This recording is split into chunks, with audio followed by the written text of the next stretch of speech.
Paul Rogers again. This time we want to show you the progress on our upholstery department, which is behind me. What we have being set up currently in operation is going to be our two fabric cutters.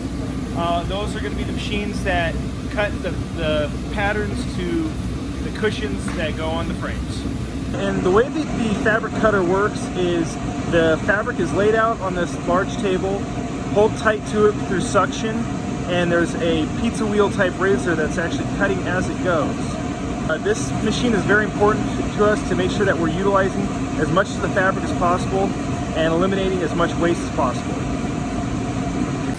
And here we have our new sewing room where the fabric, after it's cut on the fabric cutter, the panels are sewn together to create the casings of the actual cushion.